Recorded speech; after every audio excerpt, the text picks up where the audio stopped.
Hello everyone, class 5th mathematics में chapter number 10 है currency.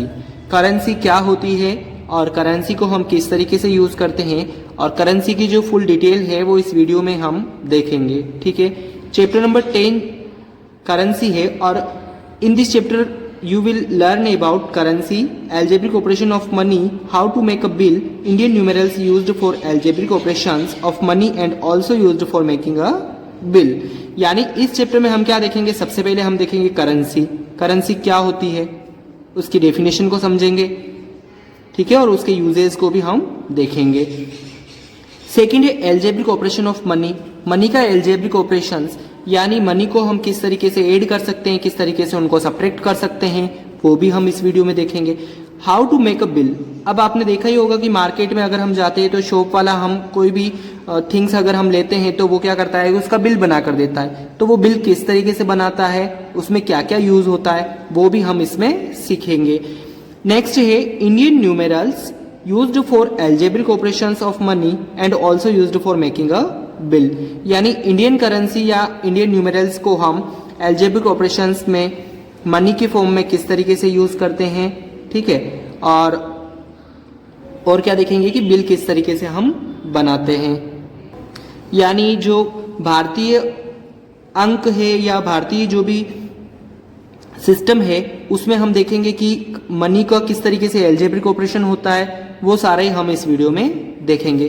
तो सबसे पहली हमारी जो डेफिनेशन आ जाती है वो आती है करेंसी। यानी करेंसी क्या होती है उसको समझना भी हमारे लिए बहुत जरूरी है। तो करेंसी क्या होती है, a currency in the most specific use of the word refer to money in any form. यानी करेंसी क्या होता है कि बहुत ही specific use of the word, यानी करेंसी को हम सबसे ज्यादा इस वर्ड में यूज करते हैं और किस तरीके से यूज करते हैं, मनी की फॉर्म में यूज करते हैं। ठीक है, when in actual use of circulating as a medium of exchange. लेकिन वास्तव में ये क्या है कि एक्सचेंज का एक मीडियम है, यानी हम कोई भी थिंग्स लेते हैं उसके बदले में हम कुछ वापस उसको देते हैं। तो ये क्या हो गया है कि एक्सचेंज का मीडियम हो गया। ठीक है, specially circulating bank notes and coins. और सर्कुलेटिंग में क्या आ जाता है, बैंक नोट्स आ जाते हैं जो कि हमारे द्वारा दिए जाते हैं और हम कोई वस्तु वापस लेते हैं, और कॉइन्स भी हमारे द्वारा दिए जाते हैं। ठीक है, तो इस तरीके से करेंसी होती क्या है, सिर्फ क्या है, वो एक एक्सचेंज का मीडियम है। ठीक है, यानी हम कोई भी चीज किसी को दे रहे हैं तो वो वापस में हमें कोई चीज दे रहा है। तो इस तरीके से एक्सचेंज का एक मीडियम हो गया करेंसी। यानी करेंसी अगर हम देते हैं तो वो वापस हमें कुछ देता है। Hence a currency is a system of money. और लास्ट में यहां पर क्या बताया है कि करेंसी क्या है, मनी का ही एक सिस्टम है। ठीक है, यानी मनी को हम किस तरीके से किसी को देते हैं, फिर वापस वो हमें किस तरीके से कोई थिंग्स देता है, तो ये एक सिस्टम हो गया पूरा। Indian currency is rupees. Indian currency क्या है, रुपीज है। आपको ये लर्न करना बहुत जरूरी है कि कोई पूछ लेता है कि इंडियन करेंसी क्या है, तो इंडियन करेंसी है रुपीज। ठीक है, और उसका सिंबल जो है वो भी आप देख लीजिए, ये इस तरीके से लिखा हुआ है, सिंबल वाज एडोप्टेड इन 2010। और ये सिंबल जो है वो कब एडोप्ट किया गया, 2010 में एडोप्ट किया गया। और इंडियन करेंसी क्या है, रुपीज इंडियन की करेंसी है और उसका सिंबल इस तरीके से होता है। ठीक है, एक हिंदी में जिस तरीके से हम र लिखते हैं तो उसी तरीके से लिखकर उस पर इस तरीके से दो लाइनें बनानी है। ये क्या हो गया, इंडियन करेंसी हो गई रुपीज। और करेंसी होती क्या है, सिर्फ एक्सचेंज का एक मीडियम है।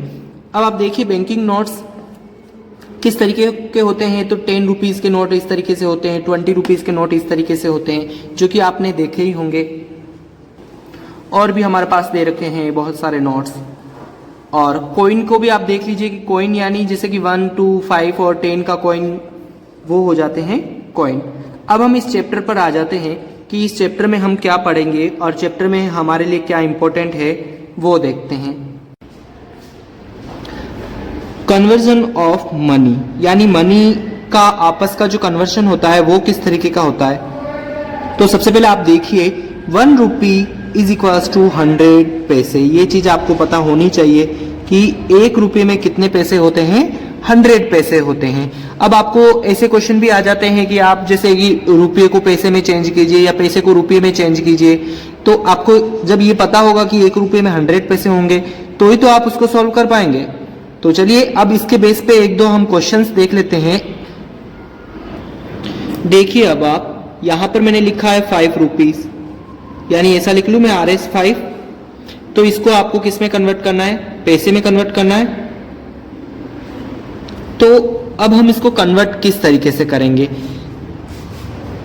तो हम जानते हैं कि 1 रुपीज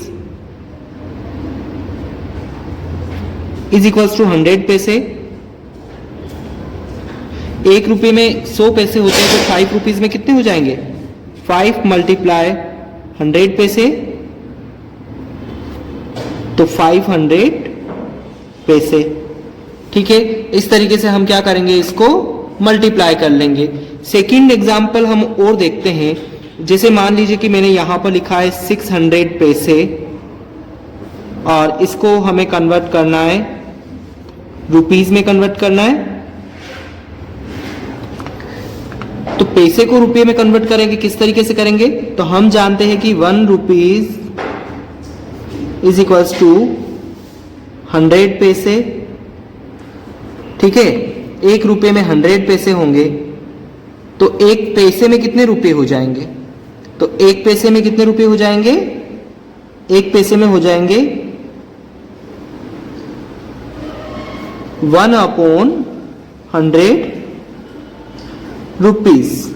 ठीक है, यानी 1 पैसे में कितने रुपए हो जाएंगे, 1/100 रुपए हो जाएंगे। तो सिंपली आपको क्या समझना है कि पैसे को रुपये में कन्वर्ट करना है, यानी हम क्या कर लेंगे, 600 मल्टीप्लाई 1/100 करें, या फिर आपको ये ध्यान रखना है कि इसको 100 से डिवाइड करना है। ठीक है, 2 0 से 2 0 कट जाएंगे, तो इसका आंसर आ जाएगा 6 रुपीज।